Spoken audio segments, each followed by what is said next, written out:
Hi, Gavin. Hi, Louie. We are here. We are queer. It is Pride Month. Woo! I cannot believe, but I can because Queer Eye is back. Hi, everyone. This is the Mixed Reviews.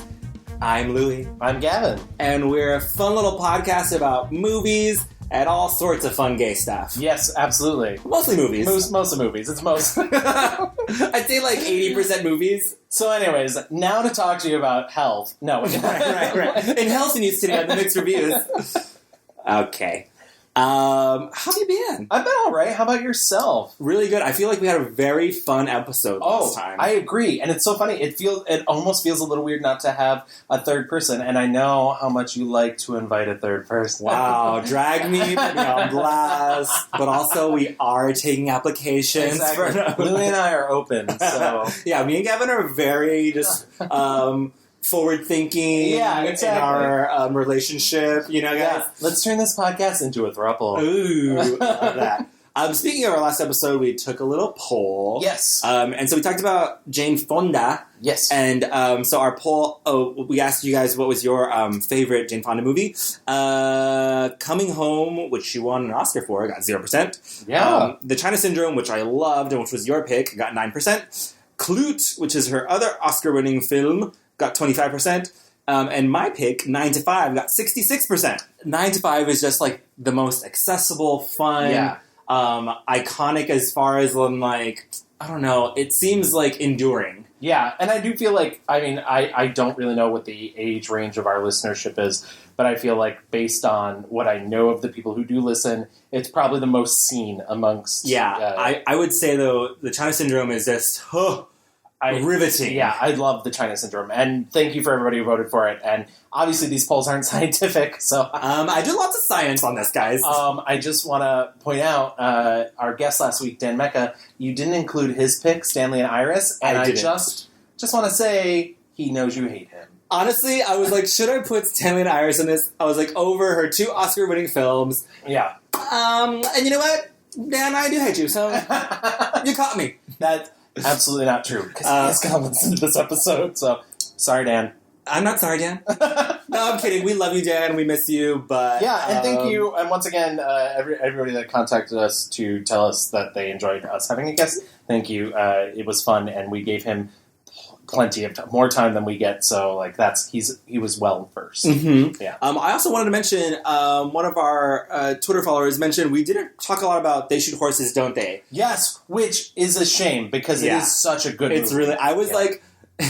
I saw the poster, and then I was like, the title is like ridiculous, and I had no like any context about what this movie's about, and I was like, oh, it's gonna be like her and her like pet horse, and it'll be like a very sappy drama.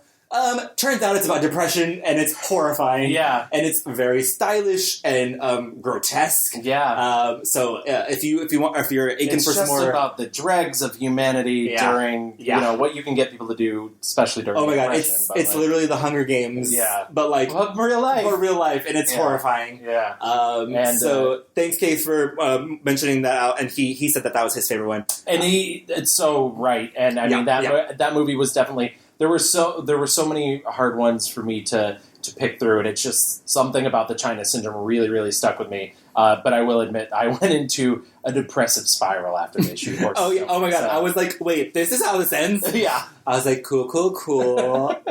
This is not the fun ride I expected. My favorite thing was Dan, our guest last week, was like the first time we were talking about it. He was like, oh, I always thought it was science fiction. And I was like, no, this is real. No. Yeah, this is real.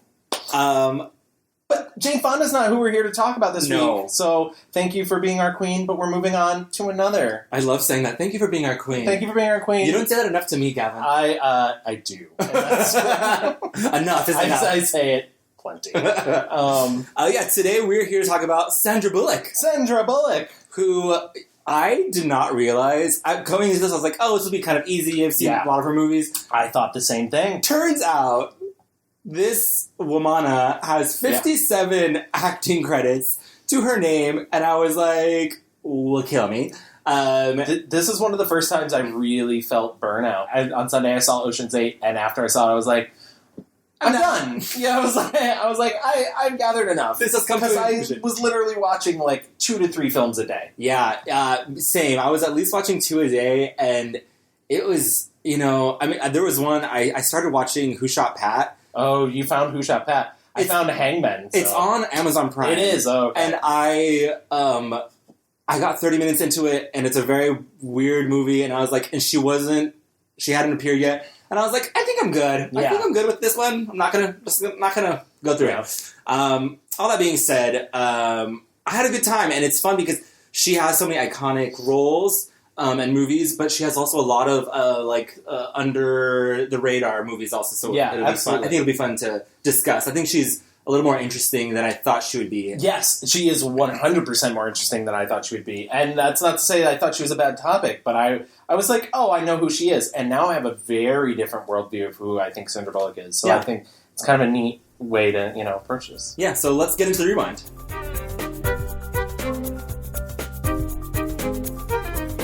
Sandy. As I like to call her. As her friends call her. Right. No, so her name is Sandra Annette Bullock. She was born in Arlington, Virginia. Her father, John, was a military man, but also a voice coach. And her mother, Helga, was an opera singer. Helga was a German, and while her father was stationed in Germany, they met, and they got married. And so Sandra has had dual citizenship for all these years. Yeah, well, she renounced it actually at one point, and then she re-got it a couple of years ago. Oh, wow. She was like, no, but maybe. So, yeah, her parents married in Germany and moved to Arlington. And they had Sandra and her younger sister, Jacine. I'm assuming how that's pronounced. She was raised in Nuremberg in Austria for 12 years and grew up speaking German. She's still very fluent. And I think in a couple of her movies, she kind of shows that off a little bit, especially in Ocean's 8. Yeah. She shows it off quite a bit, actually. And as a child, she would go on European opera tours with her mom and would be in the shows as just the children on stage to kind of round out the cast, which I think is hilarious. And also, I think she had mentioned it's the cheapest childcare you could find. It's just put your kids in the show, call it a day. I love listening to her talk about her mother. I had no idea about her mother being German. I had no background in this, and I love listening to her because it's clear that her mother was very. Polite way to put this, I guess, would be German. She was kind of a realist, but also very loose with her kids and very you don't have to be normal. She would be mortified that I even had a tear in my eye if I gave an acceptance speech. Why? Oh, she just abhorred anyone who got up there and cried and said, this is the best day of my life. And she would go, better than the birth of your child. I think she would be very proud, not because of what I'm being given in terms of opportunities in these moments. I think she'd be very happy with how I carved out my life. I think she was so worried that we would be normal. She was petrified that we would be normal. She didn't want your mother did not want you to be normal. She was like, please be original. Don't do what the other kids are doing. It would drive me nuts because all I wanted as a teenager was normalcy. I just remember when as a kid, she goes, if you ever win an award, I don't want you to cry. And I was like, why am I going to win an award?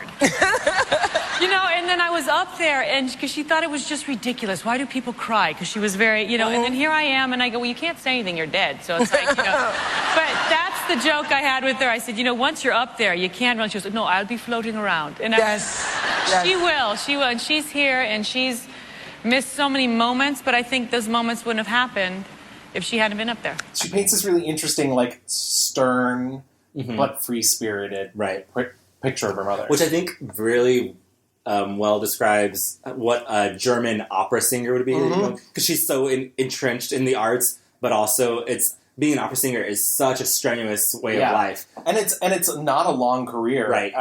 There are people who can age into their voice, but not everybody can do that. So you start late and you go until you lose it. Right.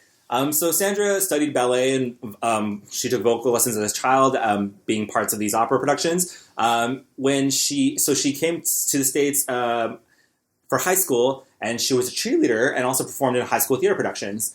She went to East Carolina University in Greenville, North Carolina, where she got her BFA in drama. And after that, she moved to Manhattan, where she was a bartender and a cocktail waitress. Can you imagine being one of those people that like served her and like then seeing her later, I don't know, even in like while you were sleeping and being, I know that girl. Right. Oh my gosh, she gives the best gin and tonics. Yeah, I was in New York last week for a business trip. I ran into her. Yeah, exactly. And so she was on the grind in New York, trying to make it happen for herself. So she took acting classes with Sanford Meisner. Yeah, and the Meisner School is very famous. So, and she did a lot of student films, did some off-Broadway stuff, and while she was off-Broadway, that's where she got noticed by Alan J. Levi and offered her a part in the TV movie Bionic Showdown, the $6 Million Man and the Bionic Woman. I wish there were more clips of this online. I've seen this movie. Oh. I saw it when I was a kid. Okay. Because I've not mentioned on the show before, but many people who know me, my father was a very strange man and raised me on things that he loved as a kid. So, like... Strange man. Apple doesn't fall far, I'm leaving this apartment. So, like, any 60s TV show that he loved, like the Avengers with John Cena and Emma Peel, Man from U.N.C.L.E., and then, like, $6 Million Man, Bionic Woman. So whenever these TV movies would come out that would reunite them, we would watch them. It's an event. And she was going to be the new Bionic Woman. Yeah. They were like prepping a spin-off for her and everything. You have been given this incredible honor of being the new Bionic Woman. Yes, I mean, how do you feel about this? Good. Very honored. Great. It hasn't really hit me. It hit me the first day I got the phone call and then the work set in. And I think as soon as I see it on TV, it'll be a different feeling. That's why I'm inviting 50 people over to my house to watch it with me. When you first read for the part, did you think that you were going to get it? No, I didn't think I was going to get it, but the way that it was written, it was very much like me. She's, I don't know, smart mouth. She's just very blatant about what she feels, and she's goofy too, which is nice. She makes mistakes, and she's not embarrassed about it. So I make a lot of mistakes. I'm never embarrassed. This was in 1989, and this is what led her to being cast in lots of small roles in independent films. And she was also the lead role in a very short-lived NBC show called Working Girl. Which I also did. Did you find any of Working Girl? No. It's really good, and I'll give this to her credit. I'm not trying to stop the rewind, sure. But Working Girl was a very popular film. Melanie Griffith played the lead role of Tess McGill, and I love this movie. That's why. But like watching the bits of it that I saw, one of the things I loved about seeing Sandra in that role, because it's like a redo of the movie, it's not like a continuation, is that she plays it completely different. Oh. And I think that shows a lot of confidence in a young actress to take on a well-known role that is already famous and do something so different with it. All right. You had me cold. Why didn't you say anything? I heard A.J. Trask say that I was a sharp cookie. Me. Tess McGill from Staten Island. And that pretty much tells me I can get a job anywhere. So why would I want to work for somebody who doesn't want me? Have a nice life. I mean, it only lasted a season, but it's kind of interesting to watch. So she was slogging through a bunch of like direct-to-video movies. Yeah. She appeared in Love Potion No. 9 in 1992, The Thing Called Love in 1993, and Fire in the Amazon also in 1993. Also, and this is like a theme running through Sandra Bullock's career, the girl works a lot. Yeah. Multiple movies every year. In 1993 was her breakthrough, quote-unquote, role in Demolition Man, which she got because Lori Petty was fired. Yeah. Which we watched because of the Buddy Cop movies. Yeah. And I love Demolition Man. Right. So it is the most silly Billy movie. Yeah. It's super duper silly. But also, like, crazy, frightening, like, conservative Christian future. All right, Oxley, what do you say we just do it the old-fashioned way? Ew, disgusting. You mean fluid transfer? I mean, boning, the wild mambo, the hunka chunka. That is no longer done. The exchange of bodily fluids, do you know what that leads to? Yeah, I do. Kids, smoking, a desire to raid the fridge. The rampant exchange of bodily fluids was one of the major reasons for the downfall of society. After AIDS, there was NRS. After NRS, there was UBT. And one of the first things that Dr. Cocteau was able to do was to outlaw and behaviorally engineer all fluid transfer out of societally acceptable behavior. Not even mouth transfer is condoned. Kissing's not allowed? Oh. Damn, I was a good kisser. Oh. So that was like her first big budget movie, but her like true breakthrough into like the American conscious was, of course, in 1994, her leading role in Speed, which literally it took in $350 million at the box office worldwide. And as I was rewatching this, I was like, this is truly like the perfect little, blockbuster. Michael Bay wishes. Yeah. Like everything about this movie is like ridiculous. Yeah. But like you buy it, and I was gonna say the thing that impressed me the most is how well it holds up. Yeah. I hadn't watched it in years, and I was like, fucking love this. Yeah.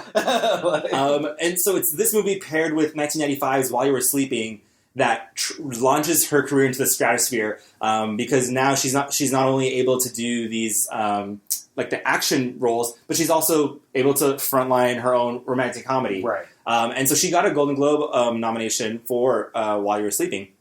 In 1995, she also released The Net. In 1996, she was in A Time to Kill. My dad was so mad when that happened. In the book Time to Kill, it's a John Grisham novel. Her character doesn't exist. Oh. And my dad was like so upset when that movie came out because he was like, why does he need to be torn between two women too? He has enough on his plate. Right. I think I read that. So this movie, she said she wanted to be part of an ensemble. Yeah. But she is first billed in this movie. Yeah. Even though Matthew McConaughey is the true lead. Like he's in all the movies. And also to buck a trend, so she plays a law student in the movie to Matthew McConaughey's lawyer. Right. She's 6 years older than Matthew McConaughey when she takes that role. Yeah. I mean, and they were dating during this time period. And you get to see his butt in the movie, so who cares? She signed on to do Speed 2, Cruise Control. I had forgotten that Keanu Reeves is not in this movie. Yeah, there's a lot that's not in that movie. I was watching that movie and I was like, oh, like I think Keanu comes in later. No, and then like I was like, oh, the movie's almost over. No Keanu. Yeah. Turns out, so this movie she decided to do. She initially passed on it when she found out that Keanu wasn't going to be in this movie. I believe he wanted to make The Devil's Advocate instead. Yeah, he was making The Devil's Advocate instead, but then the studio spread rumors that he wanted to go on tour with his band Dogstar, which he was incensed about. Because, like... So Sandra at first had said, okay, I won't do it if Keanu won't do it. But then she was able to use that leverage to get them to help make Hope Floats, which was the first movie she made with her production company, Fortis Productions. Which is really impressive. Jason Patrick also used the leverage to make the movie Your Friends and Neighbors, which I also really like. So I don't know, like I'm happy that somebody got something out of Speed. Right. I mean, she said that she regrets making it and she did not enjoy it, but you know what? She was like, this is a business opportunity, and she took it. That's like bringing us up like to 1998. During this time, I mean, she's just like immediately, named America's Sweetheart. I read this really good Vanity Fair article about her early years, and literally the title is just America's Sweetheart, and it compares her to Julia Roberts and how this upstart, she's more accessible, and like it's kind of gross journalism just because for the time and day, it's like there can't be more than one America's Sweetheart, and she's even said before, she's like, there's always a new girl, and there's enough room for all of us, and she's like, I think she's been fighting that fight for a long time. Right. I also found a really gross clip of a reporter interviewing her about her dream man, and then being like, "Oh, I mean, that could basically describe me." Well, let's write this down here. Simple. Okay, you want a simple man. Well, so somebody who's honest. Honest. That's good, Kate. What else? Good dancer. Good dancer. What kind of dancer? Doesn't matter. Okay. As long as he's got some sort of rhythm, I'll go into any dancing. Good. Tall, short? Doesn't matter. Hair? Doesn't matter. Good. I'm sounding pretty good so far. I don't mind staying in your trailer. I mean, I can do that with a cell phone. I've got a portable laptop computer. I can carry my work with me. I can wait for you in between scenes. No problem. I mean, I think we have a lot in common. And you know what? If you're going to be a film journalist, don't be a fucking dick. Yeah. Like, that's my advice to you. I think Sandra Bullock is really good at deflecting journalists that are reaching or prying too much. Yeah. She has always been a very private woman. And is not known for a lot of scandal, except maybe a couple things that will come up later. But yeah, I mean, especially during she moved to Austin, and she might have just sold her house recently in Austin. Yeah. But she moved to Austin for a long while, kept a house in Wyoming, in Texas, and I think in Georgia. just she didn't want to kind of be around the Hollywood machine. Especially she rose to fame so quickly. So in 2000, she starred in Miss Congeniality, which she also produced, and also got another Golden Globe Award nomination.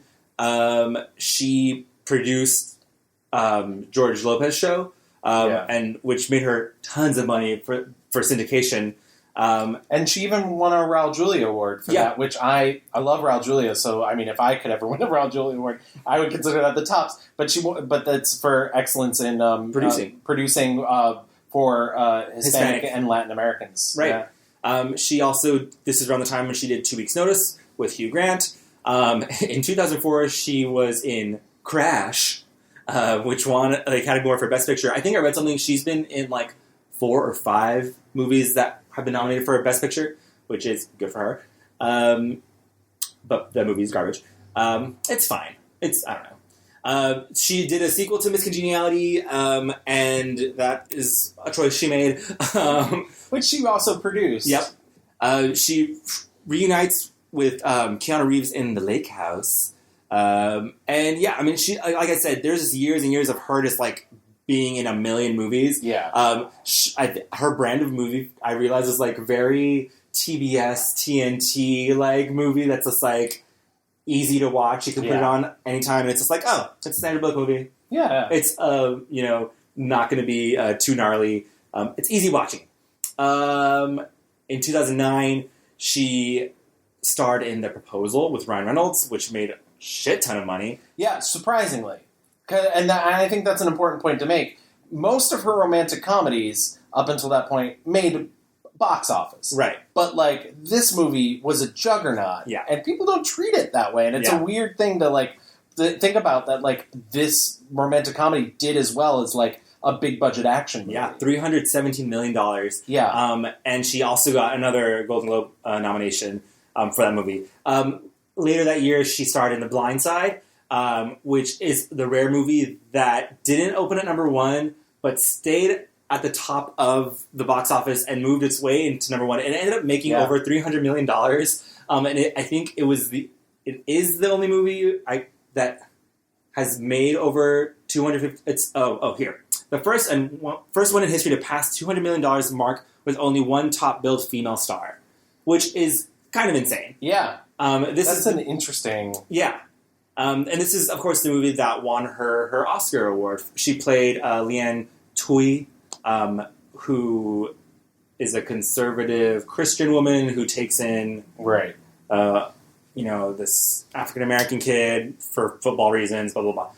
She actually turned down the role 3 times because she was...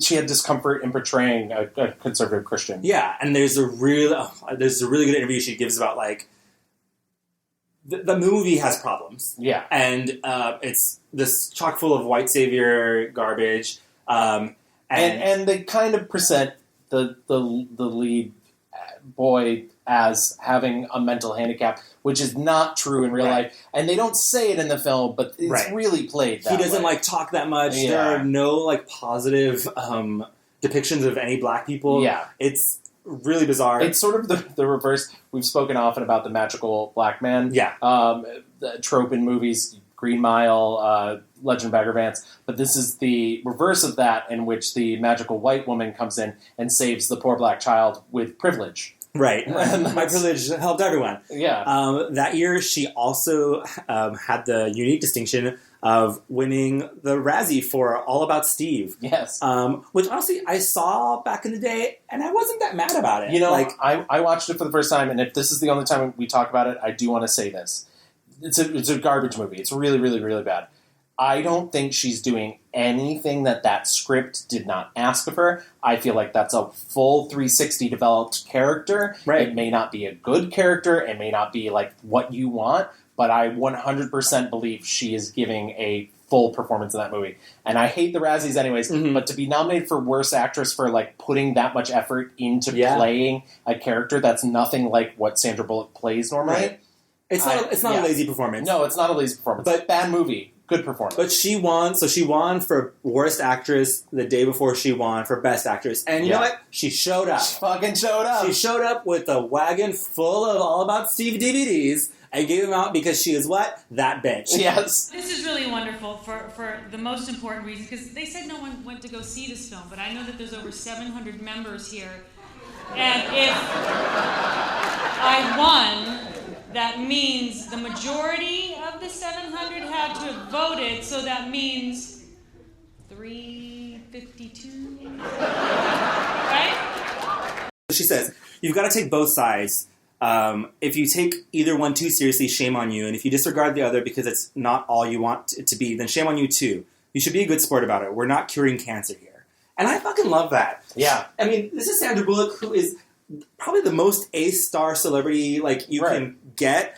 And she understands. She's like, guys, it's just Hollywood. It's just movies. We're not my art. Yeah. She knows what she's doing. Yeah. She's a movie star. Yeah, exactly. She knows what she's doing. It was around this time, after she wins her Oscar, and I'm not going to talk too much about this, but she goes through a really messy divorce with her husband, Jesse James, who is a garbage man. He's not even a garbage man. He's a garbage human being. Yeah, he's a garbage human being. He's a TV star. I can't even remember the name of the show that he was on. Nope. He's awful. He's awful, and they go through a very public, messy divorce. And it's probably the only time that she has had that sort of public scrutiny. Yeah. Because she's dated other people, and but it was never to this extent. Right. And they had been married. I mean, so she'd been married to him for a while, and 5 years, I think. And they get divorced, and it's really messy. It's revealed she has secretly adopted a son, Louie, from New Orleans, and so she's having difficulties and issues to become the sole parent to him. Yeah, because the process had started with both of them, and then obviously with the divorce, it just became her. Right. And so that's probably the main tabloid gossipy garbage nonsense going on. But you know what? It's over. She's moved on, and all the better for it. Yeah. She kind of went away for a little bit. There's maybe 2 years between. She was in Extremely Loaded and Incredibly Close for a brief moment. She actually also talks about that time. And this actually might be even a little before that. She semi-retired for 2 years. Right. But I also didn't choose roles that I said would one day garner me great recognition. I mean, I stopped working for a while because I wasn't happy with my work anymore. And you did. You stopped working in 2002. Something like that. Yeah. Why? I reached the finishing point. You know, I realized I'd been making wonderful movies, but I'd also made some movies that were not so good, and I didn't want to do it anymore. So you just stopped? I just stopped, and I thought it would be 6 months. Yeah. I restored an old building here in New York. We've talked a lot about this over these episodes. When we did Rita Moreno, we just did Jane Fonda. These are actresses who retired for one thing or another, but the common theme that you keep hearing is the roles for women in Hollywood are bad. Right. Yeah. And I mean, and so by this point, I mean, I'm reading Melissa McCarthy. Sandra Bullock is now 54 years old.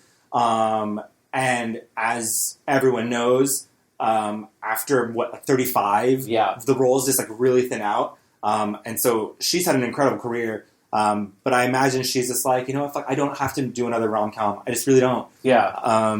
In 2013, she made a return in The Heat with Melissa McCarthy, which we also talked about in our Buddy Cop episode. Huge box office hit that year. I mean, just again with these big years. In 2013, she also came out with Gravity, starring her good friend George Clooney and herself, which would go on to win Best Picture, and a really just incredible feat of a movie as a whole. Yeah, I did. She's talked about the filming before and how different and what an experience it is, and that's more what she's interested in nowadays, is having experiences while making movies instead of just doing the same thing. Yeah, and again, she talked about having resistance coming into the movie because she had Louie, and I'm not sure, she has a daughter. Her name is escaping me right now, but a young daughter, and she's been extremely private about both of them, and has basically made the production company make a daycare center on set for her. And fucking good for her. And they did. I have a lot of respect. I know you're getting close to the end of the rewind, but I have no interest in having kids, in all honesty. But I have a lot of respect for people who adopt, and totally. I think there's a lot of kids out there in the world who would love to have a parent. So anybody who can open their heart that way and, totally. And become a parent to these children. Like, I don't know. I'm so impressed by that. The beautiful thing that I was constantly told was the perfect child will find you. You will find your child. Stop. Look in that direction. I'm trying not to look at you. But you don't believe that when it's not happening. When you're going, where is my family? Where's my... And when it does happen, you know exactly what they're talking about. Being a mom, I finally realized, this is what I was supposed to do when I grew up. Not be an actress, to be a mom. This was the purpose. Oh, this was it. This is my purpose. And I knew it at a very young age, and I think my mother saw that. She was like, please, not that young. Please, dear God, not that young. Not 17, honey. But I felt that calling at a very young age, but I had to become the mom that I was supposed to be for the kids that were waiting for me. So Gravity took in $716 million at the box office worldwide, making it her second most successful picture. Ask me what her first one is. Oh, God. It's a Demolition Man. It's Minions. That's right. I did know that, actually. Minions was her second animated movie she's made. She was also voiced in The Prince of Egypt, which is iconic. And so for her role in Gravity, she was nominated for a BAFTA, SAG Award, and also the Oscar, which she probably deserved more than Blindside, but who cares? Blindside got her this role, thank fucking God. So by August 2014, Bullock was the highest earning actress in Hollywood. And she has been named, I think, one of the highest paid actresses of our time. In 2015, she was in Minions, and she also starred and co-produced Our Brand is Crisis. Yeah. And she's talked about this in recent interviews. She basically only works every 2 years now. Yeah. She's just like, whatever, bye. She's the 29th most profitable movie star, according to the numbers. Her total domestic gross stands at roughly $2.5 billion. Can you believe? So she's not a businessman. She's a businessman. She is a business. Like I said, she has her own production company, Fortis Films, which has produced Hope Floats and Miss Congeniality. Miss Congeniality 2, at least. Did she do the first one? Maybe she did the first one. I think she did, yeah. Going on to philanthropy, she has given $1 million to the Red Cross at least 5 times. Yeah. After lots of disasters. She sent money for after the Indian Ocean earthquake and tsunamis. She gave $1 million to relief efforts in Haiti following the Haiti earthquake. And she donated $1 million after Hurricane Harvey in Texas. She did a public service announcement for cleaning up the efforts of the oil spill in the Gulf of Mexico. She's part of a lot of fundraising efforts for a lot of humanitarian efforts. So I love a queen that's just like, here's $1 million, fix it. Yeah. Make it happen, make it work. So yeah, I mean, I don't really want to talk about her relationships because she wouldn't like that. No. And I respect that. And but yeah, she's had just a really interesting, really kind of amazing career. She is a very self-made person. Yep. She decided very early on in her career she wanted to have a guiding hand, for better or worse, into the film she's making. Also, one of the other things that you didn't mention that I think is really cool that I found out through the research I did into the movie 2 Weeks Notice, of all things. It was one of the very first films after 9/11 to shoot in New York City, and they were actually going to move the shooting of it to Canada, and she insisted they shoot in New York City. Oh, that's cool. And because of that, it created many more jobs, and it really brought back a lot of work and money into New York City. And actually, at the time, Bloomberg ended up... No, not Bloomberg. Fucking Giuliani, I think. Yeah, gross, awful. But it was declared a 2 weeks notice day for all the business it actually brought back into New York City. Right. Which is a pretty impressive thing. Yeah, I mean, the more and more I read about her, the more and more impressed I am. Yeah. Just really genuine and real, and maybe a little weird and flighty, and I kind of like that about her. I kind of like that she's, she's not, I said before, she's a movie star. She doesn't live her life like a movie star. Totally. I mean, so the one thing I'll say about her personal drama with Jesse James, she's in this interview, she deadpanned when asking about it. She's like, "Listen, life sucks a lot of the time. Everybody gets used to it, and this one has a happy ending though." And honestly, queen, good for her. I also want to mention, she says, usually comedy is only available to us ladies in the romantic comedy. I hate romantic comedies. I want to make comedic comedies. Let's get back to being funny. And I love that because her power lies within, like, she is such a beautiful, striking woman, but she knows how to fall on her face. Yeah. And be hilarious, and she's not afraid to make fun of herself and look dumb. Well, that's why it's so disappointing that, it's funny because she kind of said an iteration of that when she was doing press for Miss Congeniality too.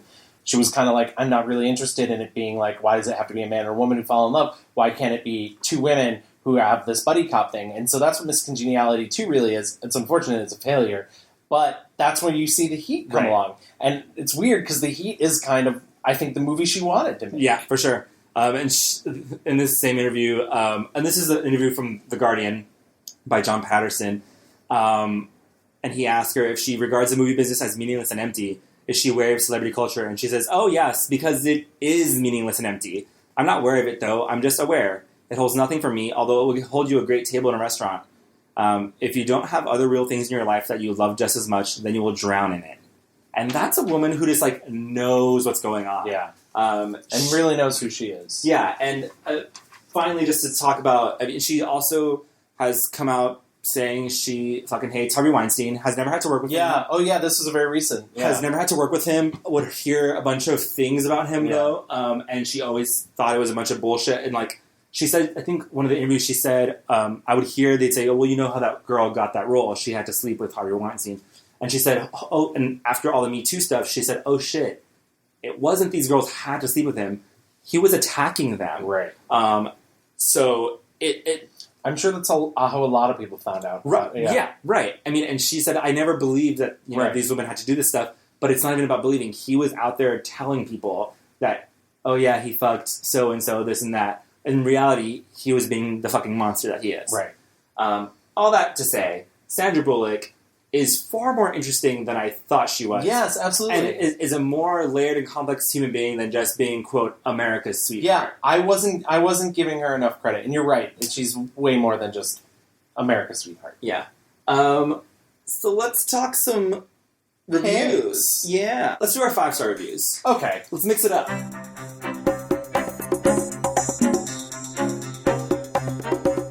So I wrote down everything that I watched, and I was like, wow, this is a really long list. It's only like 27 of the 57 that she's been in, so don't at me.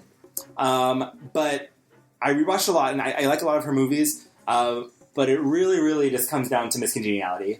Like, this is 2000, directed by Donald Petrie, and this is her at the peak of her powers. I think this is her being super interesting and weird. So Miss Congeniality is about a Gracie Hart. Is that her name? Gracie? Yeah, Gracie. Or is it Mary Hart? No, it was Gracie. Okay, Gracie Hart, and she is an FBI agent who is kind of a slobby mess of a woman who maybe sometimes doesn't follow orders of the, chief too much. And she has to infiltrate the Miss USA pageant because there is a threat of terrorism against it. And it's set in San Antonio, Texas, and she goes undercover as Mary Lou Freebush, Miss New Jersey, and there's like a great makeover sequence. Michael Caine is in it. Giving a great performance, too. Michael Caine's not given enough credit for that performance. Yes! Because it's like, he's playing a gay man, and he, like, barely ever gives into the thing that you're afraid he's going to give into in that film. He resists. He doesn't really. He doesn't mince. It's not like a Nance performance.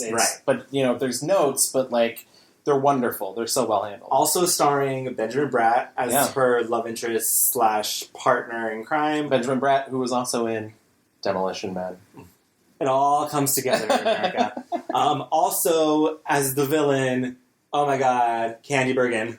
Woo! Yeah. What a queen. The movie is really fun.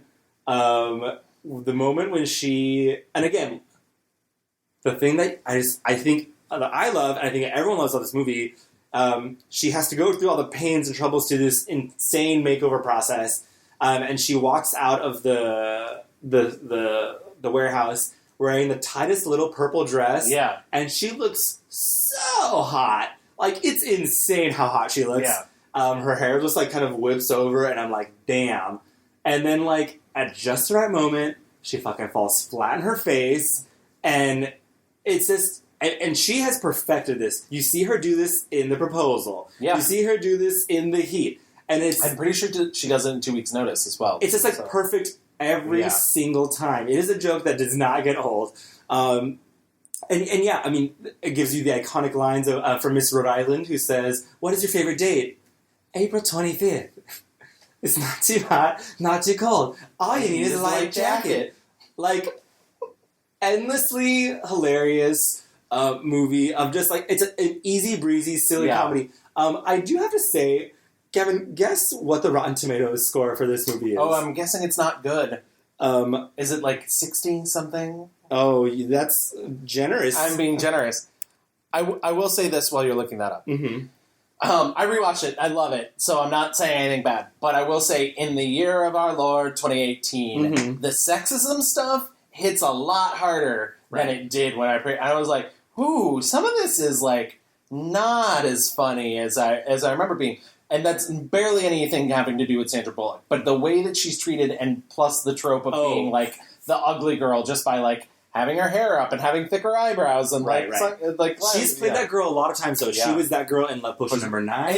It's funny that in Love Potion number 9, they were like, oh, and give her fake teeth, too. So then they have to do a line where they're like, you got your teeth fixed. Right. And I didn't mention this in Rewind, but, like, I read in an interview somewhere that when she was first starting out, she kept doing these garbage direct-to-video movies because producers didn't think she was pretty enough. That's insane. To be a leading lady. That is literally insane. Can you believe? Yeah. Like, what is the standard? What do you have to look like? Yeah. Who do you have to... Yeah. So, Miss Congeniality currently holds a 42% Rotten Tomatoes score. What? That's why I think... ludicrous. That's why I think Rotten Tomatoes is garbage. And I never care about what they say. Aggregate sites, awful. And they're destroying film criticism. Garbage, hate it, don't care. But yeah, I'm happy you picked Miss Congeniality, though, because I will admit, I rewatched it 2 Sundays ago, and it just really funny, and just really had a great time. The part that, to me, was most interesting is, so essentially, she is making fun of, she thinks these pageants are a joke. Yeah. She thinks the women are all stupid, and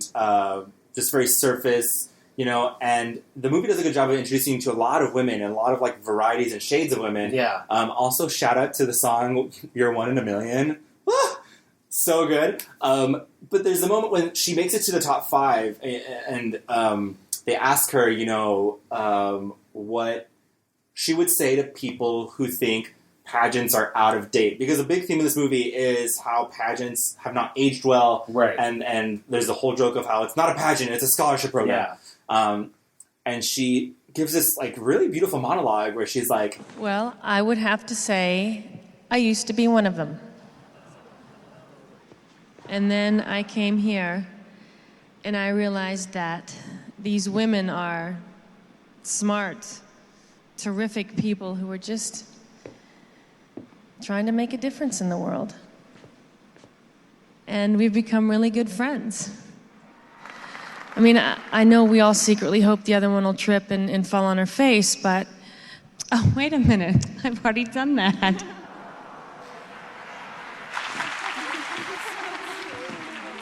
And for me, this experience has been one of the most rewarding and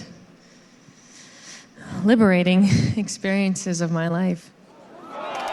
And then she just quickly turns and she's like, and if anyone, and I mean anyone, tries to hurt my girls, I will take them down. And if they run, I will chase them. You know, and I will take them down. Normally, I would take this moment to replace with the sound clip from the movie. I think I nailed it. You nailed it. I think I nailed it. You passed this audition. You get to be Miss Congeniality in the musical. Oh my god, thank you. Yes. In the musical.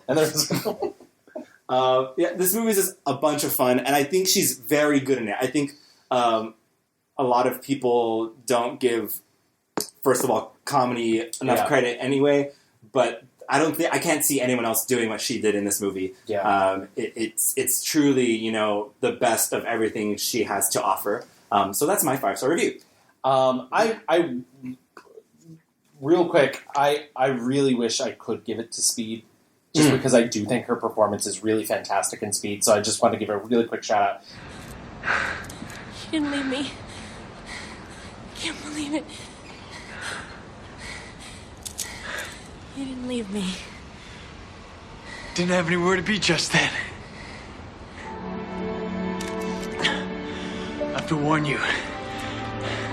I've heard relationships based on intense experiences never work. Okay. We'll have to base it on sex then. Whatever you say, ma'am. But the role is incredibly underwritten. Mm-hmm. And I think one of the things you learn in Speed 2 is that because it's underwritten and she only has one objective in the movie, that when you actually have to spend time with her, she is unbearable. There's nothing going on. Yeah, it's terrible. Yeah. So the poor character, Vanny, because I do love her in Speed. I guess, if gun to my head, I have to pick Gravity. Yeah. I guess she's so fucking good in Gravity. Yeah. Gravity, literally, I don't really have to give you a plot synopsis, but gets lost in space. And it's a quote-unquote science fiction film, but it's a very realistic look at, what it's like to be stuck somewhere. That was the original, Alfonso Cuarón original concept, was a person lost in the desert. They decided to set it in space. She that accident happens on the space station. She's trying to get back down to Earth, essentially, and it's basically like a 99% chance she'll die. Yeah. On the way there. She's an astronaut. She's a woman who's lost her daughter. And it's very emotional. It's very intense. You are going to see a little girl with brown hair. Very messy. Lots of knots. She doesn't like to brush it. That's okay. Her name is Sarah. Can you please tell her Mama found her red shoe? She was so worried about that shoe, Matt. But it was just right under the bed.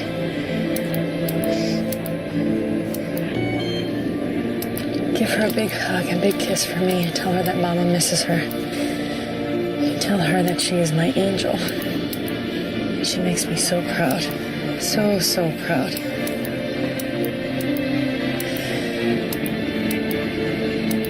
Tell her that I'm not quitting. I'll even say this. I watched so many things. I didn't rewatch this movie because I'm scared I will never be able to recapture the theatrical experience of seeing it in the movie theater. Yeah. That's a movie you need to watch in a huge, big... great sound and great, but it is... I don't know. I love that movie. It's a really fantastic piece. And there's some stuff that other people don't like about it. There's a fantasy sequence. I don't want to get too much into it. I think everything is so well plotted. So much so that they released a short film that I hated because I felt that it added too much to it. And I was like, nope, I will never see this short film ever again. Don't need it. Don't need it. Everything in that movie is really great. And it's probably my shortest 5-star review. I think her performance is so emotional, so physical. It verges a little bit on schmaltzy at points. I think some people have gone after her for that. But like I said, just verges on it. I don't think it's emotionally manipulative. I think it's actually really well played, and I think she's a woman who you believe has suffered great loss in her life and now is fighting to live. Right. I'm glad you brought up Gravity because I wanted to read a little bit of a story that came out in Texas Monthly. They cover Sandra a lot. I would if I were them. Yeah, and so the title is Miss Congeniality, and it starts off saying, when Sandra won her Oscar, she says, "Did I really earn this, or did I just wear you all down?" And they say, on the surface, the question was a sly, self-deprecating joke. The Austin-based actress had staged one of the more dogged awards campaigns in recent memory, turning up on countless talk shows, magazine covers, and red carpets in the run-up to Oscar night. But Bullock also seemed to be acknowledging, with surprising honesty, a 2 decades-long crawl to the top through disposable rom-coms, forgettable action thrills, periodic triumphs, and occasional turkeys. More than any actress of her generation, Bullock turned herself into a star through sheer persistence. She seemed willing to try just about anything and occasionally making a fool of herself if it might command the attention of moviegoers. Essentially, this entire article is talking about how after The Blind Side, she made The Heat, and how The Heat was a retread into her old kind of like antics. But I would say it's new territory. But anyway, not to argue with an old... No, I'm not saying that I agree with this. I think it's like a really interesting discourse. While there's nothing inherently wrong with an actress returning repeatedly to a well-honed persona, see the careers of Marilyn Monroe, Audrey Hepburn, and Julia Roberts, among others, which is kind of like deep shade to all these women, it's hard not to feel that this brand of deeply forgettable fare is beneath Bullock, which to me is insane. Yeah. I don't think that, first of all, that this is like forgettable brand. Like The Heat is very, very good. Yeah. And I would rather, like, this was like the top of the pile of buddy cup comedies. Even if her character in The Heat is very similar to Hart in Miss Congeniality, her chemistry with Melissa McCarthy is insane. She also finds a lot of notes that are different, like different ways to play it than... Right. And I said, and he also does say, part of the wonder of Bullock, of course, is that she's so innately likable that again and again she has managed to upend this sexist conceit. Instead of relishing the comeuppance of an alpha female, we find ourselves protective of her characters and rooting for them to bring some emotional balance into their lives. So like in The Proposal, she plays a very awful boss, an awful woman, and yet she's not completely unlikable. Yeah. Because it's Sandra Bullock. And all this to say, you know, I think in Gravity, she proves that she did earn her, you know, Oscar, or she has the bona fides, because this movie is basically her 80% of the time, and there's not a bunch of dialogue. There's a lot of, like, voiceover. Yeah, there's too much music. My one complaint about Gravity has always been, I almost wish I would say, like, 80% of that music could be stripped from that movie. It's just, I mean... And it's very close on her, and her eyes, and it's such a just beautiful, intimate... I mean, you guys have seen Gravity. If you haven't, like, it's... The ending of it, everything, I was just like, it's a tidy 90 minutes. Yeah. Yeah, it's short. It's not a huge commitment either. Like, It's just like one of those beautiful, breathtaking, like, to see this woman work... and go on this emotional journey with her. It's something to see. And so, like, to see this next to Miss Congeniality, it just really shows, like, she has the range.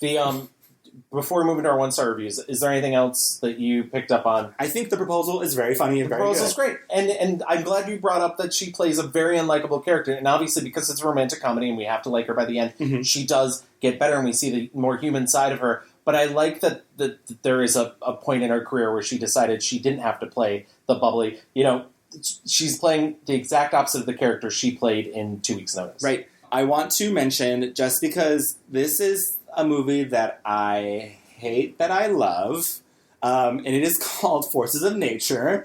Oh my god, you do? Oh my god. Forces of Nature is like the longest music video you ever watch. It was made in 1999, and I was just like... And you say that this was good enough to include in our 5-star review segment, because I think her performance is bad in that movie. But also, she has no chemistry with Ben Affleck, and that's part of it. Right.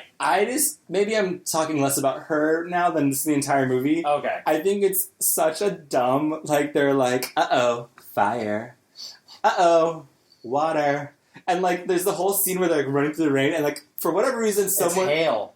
But, like, they do, like, the effects thing where it's, like, slowly dropping all around them, and they're running through. I was like, this is... Like, someone just found out how to make these effects. Yeah. There's, like, this tornado's coming. Unless you mean, like, the rain at the end. Yeah. Because there is a part at the end with the slow motion, the wind, and I was like... And it's just so heavy-handed. I'm like, oh, okay, the forces of nature. It's...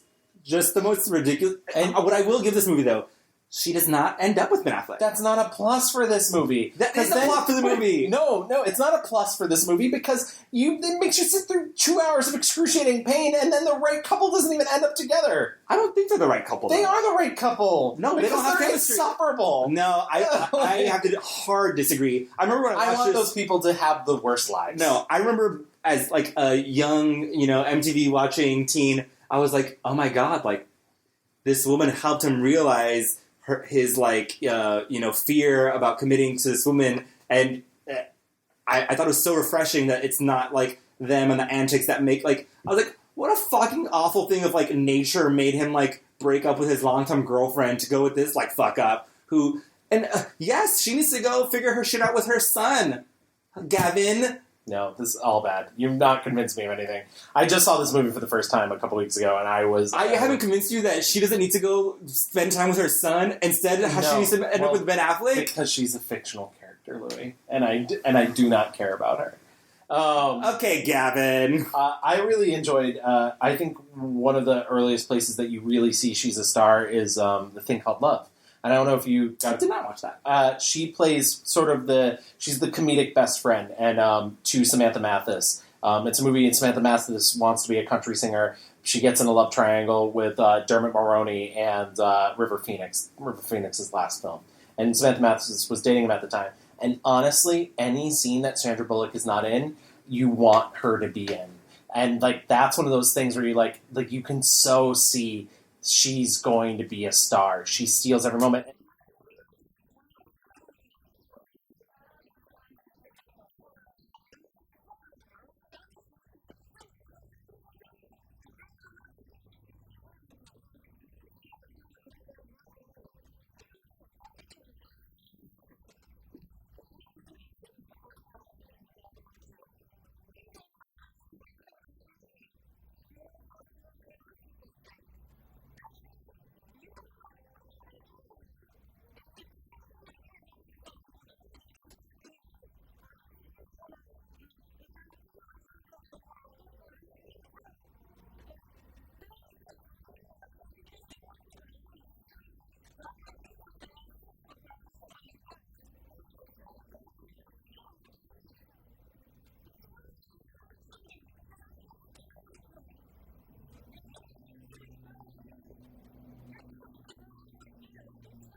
How do you feel about 28 Days? I don't... so this is one of the interesting things about doing Sandra Bullock is you can actually almost see her as an actress progress. Mm-hmm. And it's funny because I'm going to link these two together. I think Our Brand is Crisis is a bad bullshit movie. She gives an amazing performance in. And I think if the actress that was in Our Brand is Crisis was in 28 Days, that movie would be really good. Yeah. But she was not ready for that role. Right. And I think that's very clear because 28 Days is like a very like kumbaya, hand-holding like view of addiction rehab, and addiction. And they try and get dark, and this poor Azura Sky has to suffer for it. But yeah, that movie is like cotton candy compared to what you would get nowadays out of a Sandra Bullock. And it's cool to like be able to see her. She didn't have that dark edge yet. I mean, I hate to say, but like, do you think maybe was it until like Crash when she was maybe like more? Crash is another good performance in a really bad movie. Yeah. I actually do think she's good in Crash. Yeah, and I think she's playing again unlikable. I would like the locks changed again in the morning. And you know what? You might mention that we'd appreciate it if next time they didn't send a gang member. A gang member? Yes. Well, you mean that kid in there? Yes. The guy in there with the shaved head, the pants around his ass, the prison tattoo. Those are not prison tattoos. Oh, really? And he's not going to go sell our key to one of his gangbanger friends the moment he is out our door. We've had a really tough night. I think it'd be best if you just went upstairs now. And what, wait for them to break in? I just had a gun pointed in my face. You lower your voice. And it was my fault because I knew it was going to happen.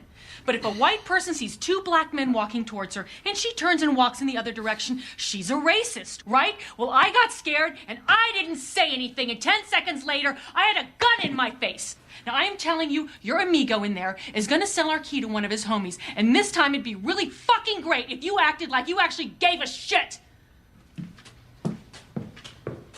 But yeah, I think maybe in Crash is when she started to really get a little bit more of that darkness. Yeah. That she is able, I mean, or just like that, some of the subtleties. Yeah. You know, that you especially see shine so well in Gravity. That being said, I don't hate 28 Days. I just think that she wasn't ready, and the movie wasn't ready. Right. America wasn't ready. America wasn't ready.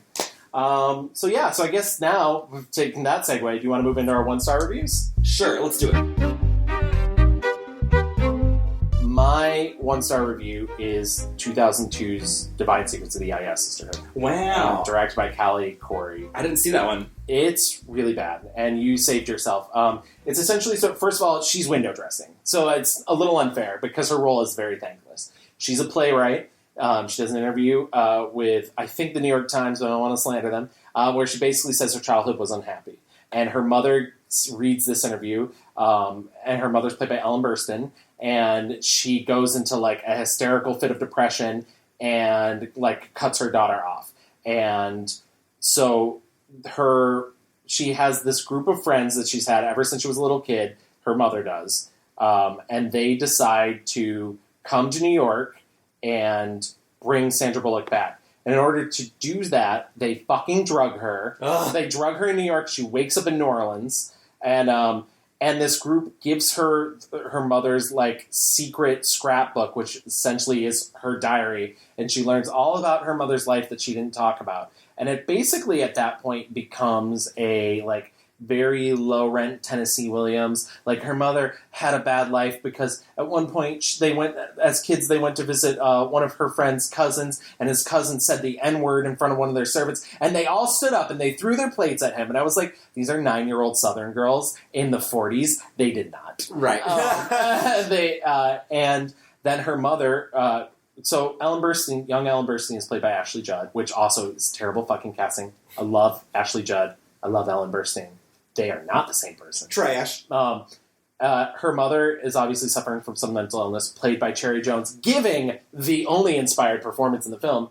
And if I may bring back a segment we like to call, She Said What? She accuses Ashley Judd, her daughter, of having an affair with her father, and she, because of her mental illness. And what leads her to believe this is her father gives her a set of earrings at a party, and she does the slimiest thing I've seen a character actress do in a long time. She slides up behind Ashley Judd and whispers in her ear, "Aren't you just the luckiest little girl God ever made?" Oh my god, I am, like, repulsed. Yes. But see, this is the problem. So, her mother lives this life of, like, possible mental illness, but also, like, not a lot of struggle. She falls in love with a man who dies in World War II, and then she settles for another man who's eventually played by James Garner, and then blames him her entire marriage for not being James Garner. And that's what leads, like, the start of the unhappy childhood. She leaves her children at one point, goes away, obviously due to some sort of illness, some sort of mental illness. Then when she comes back, she goes into depression, and she beats her children. And then, like, Sandra Bullock has one good memory of her taking her to go to fly on a plane, like one of those 2-seater planes. Right. And that's it. And Sandra Bullock comes around and forgives 30 years of like, depression and child abuse and just baggage. All because her mother's flaky friends gave her a fucking book that made her understand her just a tiny bit better. Mama, that reporter... No. Truth hurts, kiddo. That's all. I'm sure I had it coming. Mama, baby, there are some things for which I don't expect to be forgiven. Not by my children. Not even by God. There's some things for which it'd be ludicrous to say it. I'm sorry. And Sandra is, God love her, giving the world's blandest performance.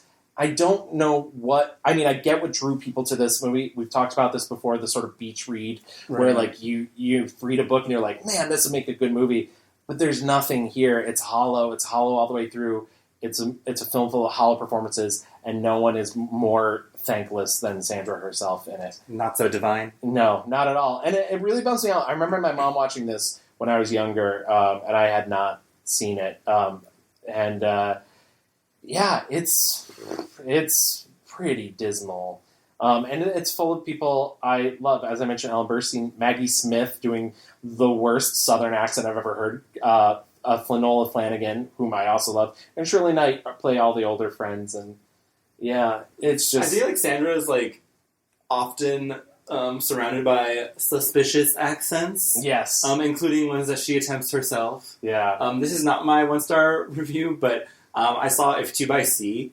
And she does the craziest New York accent. Can we come back to this when we talk about more 1-star reviews? Sure. Excellent. My 1-star review, The Mirror Has Two Faces, and if Miss Congeniality is my favorite, Miss Congeniality 2 is the absolute worst. It's really bad. I was like, oh, cool. They took everything fun and, like, awesome about Miss Congeniality and just, like, took it all out of Miss Congeniality 2. Literally...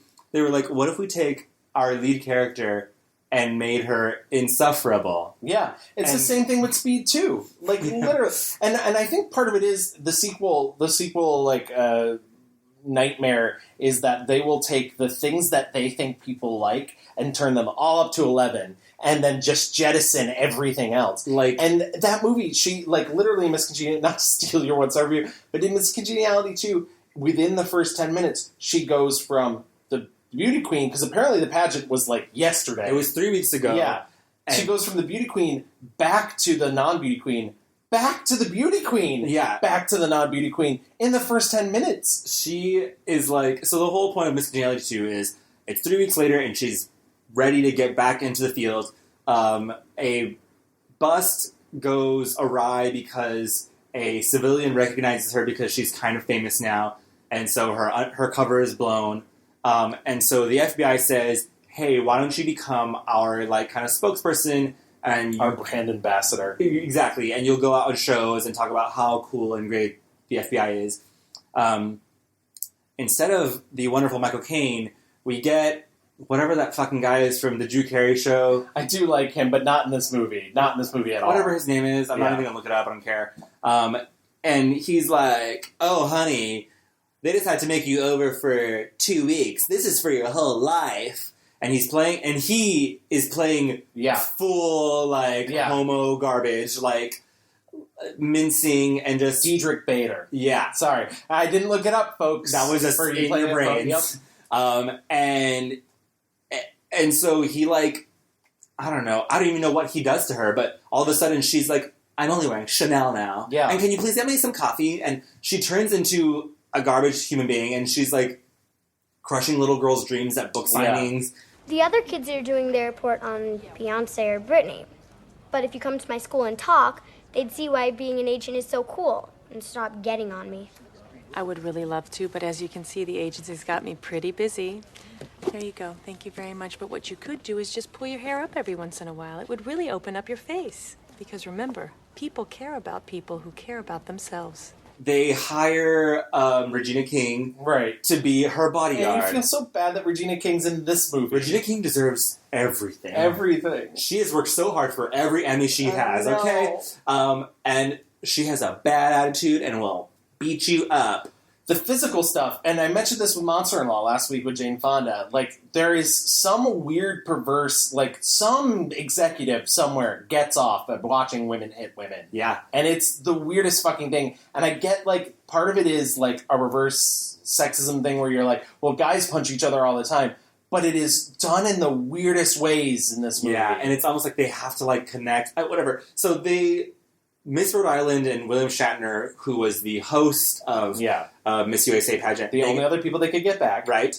They get kidnapped. So she goes to Vegas with Regina, and they have to kind of sleuth around to find out the clues. I will admit, the one thing that I enjoyed in a weird, perverse way was all the detective stuff, which is totally not in the first movie. Right. Where in this movie, she, like, had to piece together clues, and I was like, I would watch a Sandra Bullock detective comedy. That's not this. Right. And because she's not playing the same character. It's she's not. Mary Hart.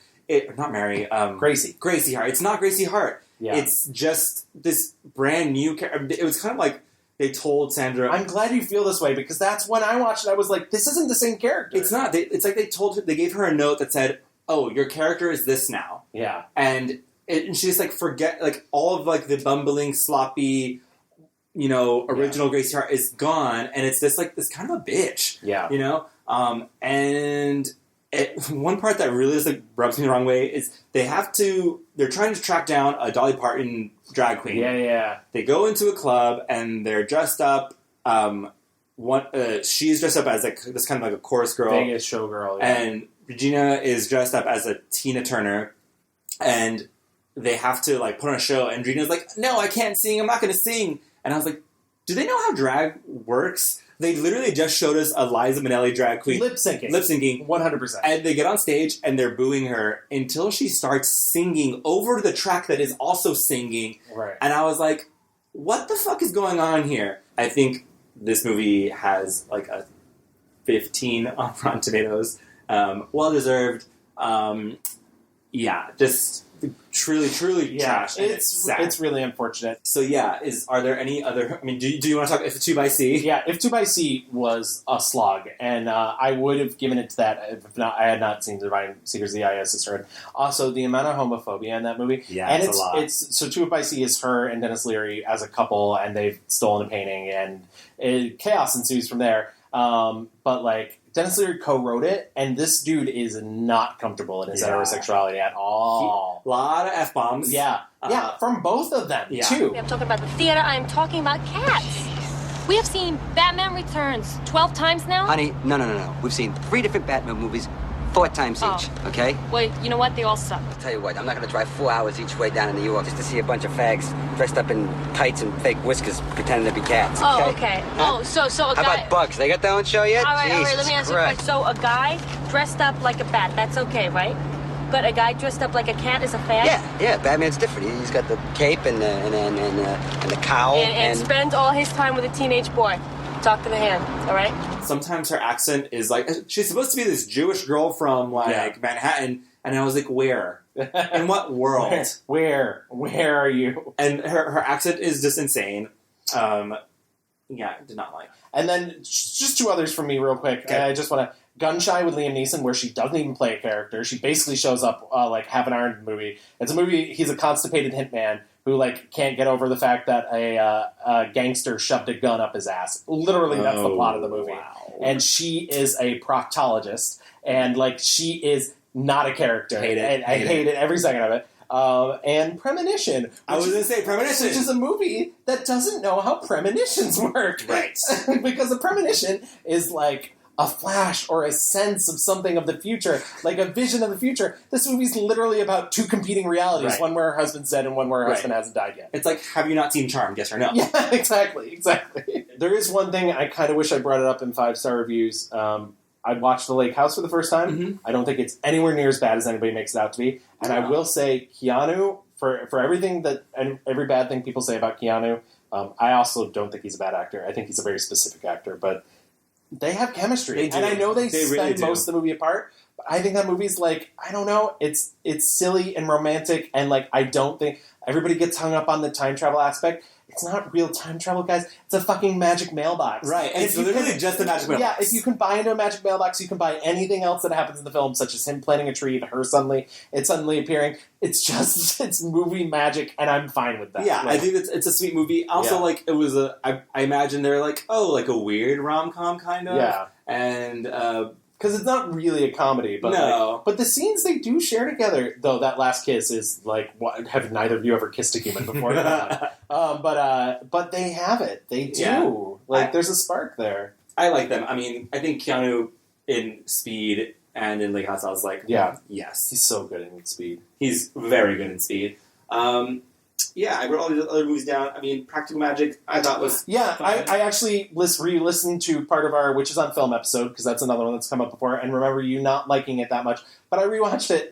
Actually, I really liked it. So. I just like the 2 old witches better than I do too. But I do think there is a lot of like fun sisterly chemistry, even though genetically doesn't make any sense between her and Nicole Kidman. And it's also Nicole Kidman's original face, and I love that. Original faces. Speaking of original faces... I don't want to get too much into it, because I love Sandra so much, and it's very clear. Should we get into our fast forward? Real quick, while you were sleeping, fucking great. I had not seen it since I was a kid. I had not seen it ever. And really? I think Bill Pullman? Yeah. Bill Pullman was very handsome. Yeah, people forget that. He's very handsome. Yeah. And fun movie. Fun movie. Cute. Weird. Once again, sort of like Love Potion number 9. Weird, like, stalker rom-com. Yeah. But it was the 90s. It was the 90s. All rom-coms were kind of stalkery. Yeah. But I must admit, I had forgotten how cute and charming that is. And it's no wonder she became so successful off it. Yeah. Over this way? This way. Ow! What was that? Is that my pants or my muscles? Oh, give me your hand. Give me your hand. Whoa.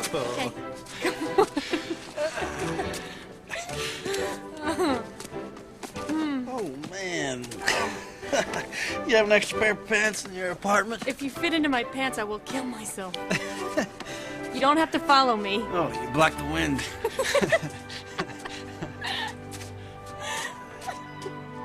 Once again, all this should have been said in our 5-star reviews. Before we move into our fast forward, should we revisit our picks just so people know what they are? My 1-star review was Miss Congeniality 2, which came out in 2005. My 5-star review is Miss Congeniality, which came out in 2000. My 5-star review was 2013's Gravity, and my 1-star review was 2002's Divine Secrets of the I.S. Sisterhood. So Ocean's 8 is out now. It is. What did you think? I thought it was fun. I thought Gary Ross is not a strong director. Gary Ross, who directed the first Hunger Games and plenty of other things, and visually he has no discernible style, and like he's really not.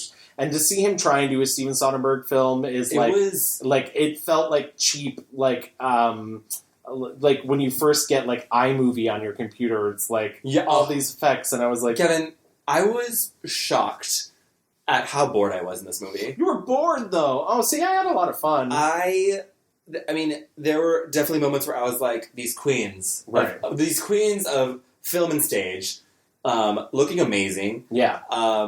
But I think there was like a very iconic, like, press shot of all of them, like, sitting on the subway. Yeah. And looking amazing. Which kind of ruins a bit of it, but anyways. And so they do, like, this is not a spoiler, but they kind of do, like, a flash forward for each of them and see what they do after the heist. And it's them just sitting on the subway, and then for each person, like a PowerPoint, they do, like, the flip screen thing to them, and I was like, what is this? Yeah. What is this, like, garbage? The movie has no style. Yeah. And it drove me crazy, too. Yeah. I was like, how do you have all these really fun, amazing actresses? I mean, it's almost as if they were like, make them look good, and then we're going to do nothing. Yeah. I will admit, there's definitely, in comparison to the other Ocean's movies, and this has nothing to do with their sex, but like, they're just in the script, there wasn't a lot of tension written. No. And there was never really a point where I was worried that they were going to fail, which I think is a big component of the previous Ocean's films. I also will say, I just don't know, like, they didn't give enough, like, the chemistry between the girls. Like, there was not enough for them to do, like, I didn't know enough about Cate Blanchett and Sandra Bullock's characters. Also, though, like, the movie opens with her in the jail. Yeah. And her, like, it's kind of alarming looking at her, because her face has not had a light touch of work done. There are angles in which she and Cate Blanchett look almost exactly alike.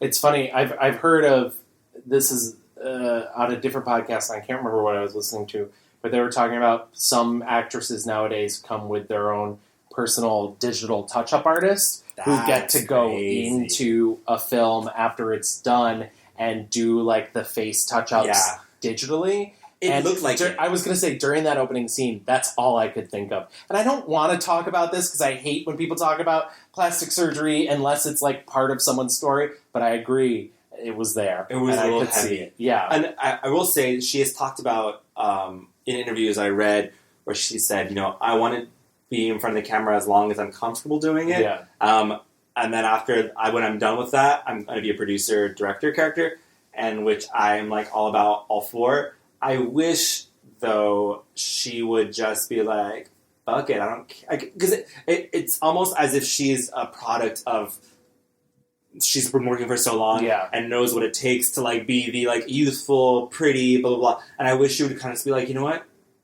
I am that bitch and I don't care. And like, if I have some wrinkles here and there, like, I'm going to own it and be fine.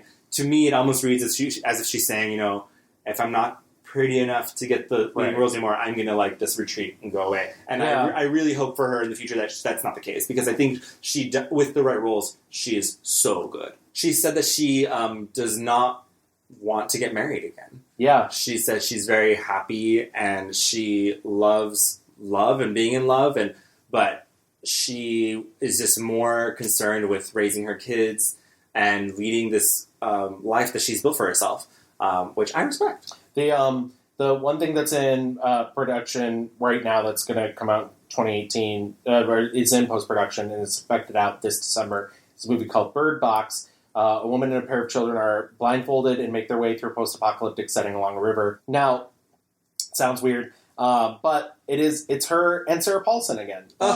Yeah, and I love Sarah Paulson. Yeah. And John Malkovich. Jackie Weaver, too. But one of the rumored things that she's been circling is Let Her Speak, which is about Wendy Davis, the Texas senator. Oh my God. Yeah, becomes an advocate for reproductive rights. Would die. I would die. I would love to see her play Wendy Davis. I would love to see her play Wendy Davis. Oh my God. So first of all, if you're not a Texan and do not know about Wendy Davis, she was a politician in Texas from Fort Worth who just basically put on her pink sneakers and stood and filibustered the legislature as long as she could to make sure that reproductive rights were protected in Texas. And she did it for a number of hours and it worked, but then eventually they just called a special session, so whatever. She eventually ran for governor, lost, and now is just an activist, still in Texas, and I think Sandra Bullock is the perfect. I mean, because also Wendy Davis has a very interesting life, right? I did not know that, and I would love to see this movie made. I think more than any other episode, we've already sort of talked more about forward thinking with Sandra Bullock because she is a forward thinking person, and sort of what we would like to see her do. Is there any sort of real quick sort of thing that you'd like to see her do? Because personally, that to me sounds like something I would love to see her do. Maybe something a little more political, maybe something a little more out of the box for her. But she's still got some comedies in her. Yeah, I know she has more comedy left in her, and I don't know. I think weird stuff. I'm glad to hear about Bird Box, and it sounds weird because I think she is unafraid to do those type of things. And honestly, if she can throw her weight as, quote, America's sweetheart and this bankable star behind weird stuff like Gravity and these other things, I would just love to see her keep doing that. Kind of in the same way with her production company that Reese Witherspoon has done. Yeah. Because truly, she is in that class of star that can make something happen. So what you're saying is Big Little Lies Season 3. I mean, here she comes. I think she can do anything she wants. Yeah. I think that really sums Sandra Bullock up. All of it. Hand motions. Emphatic hand motions. For all of you who can see us. All 6 of you, I see you. So I guess that's the end of our discussion on Sandra Bullock. Really good choice. Thank you. You picked her. I did pick her. Yeah. That's because I love her. Yeah. It was good. It was good. Like I said, I burn out in the end, but I still love her. So that's a working woman, Maury. Yeah. Thank you guys for listening. Absolutely. So we're going to go away for another 2 weeks. We're going to come back with a brand new, fresh subject. But until then, you can find us all sorts of places online. Yep. You can find us on Twitter at The Mixed Reviews. We're on Facebook at The Mixed Reviews. You can email us at reviewsmixed@gmail.com, and we will read your email on our episode. I promise. Someone email us. It's so cold and lonely in our inbox. Are you just hanging out in our inbox? Yes. Anybody? Just refreshing. Click. My friends, where are you? It's like Sandra Bullock and Gravity. Yes. You're just I need to get home. You can listen to us all sorts of places also at your local iPod. Not iPod. Yeah, your local iPod dealer. Your local iPod dealer has us on your iPod. Yeah. Your local podcast store. We're on iTunes, we're on Stitcher, we're on Spotify, we're on Google Play Music, we're on some of our stuff's on SoundCloud. If you would be so kind, whatever your favorite thing to listen to us on, be it Stitcher or iTunes or rate and review us. It helps other people find us, and we want to be friends with everyone. Everybody. Not you, but everyone. But everyone else. Everyone else. We'd love to meet you. So yeah, until 2 weeks. See you then. Make sure you check us out on Twitter, and I'll be putting up a poll soon. Bye. Hey. I said a hip hop, a hippie to the hip a hop, and you don't stop the rock to the bang bang the boogie. Say up jump the boogie to the rhythm of the boogie the beat. Now what you hear is not a test. I'm a rapping to the beat, and me, the group, and my friends are gonna try and move your feet. See,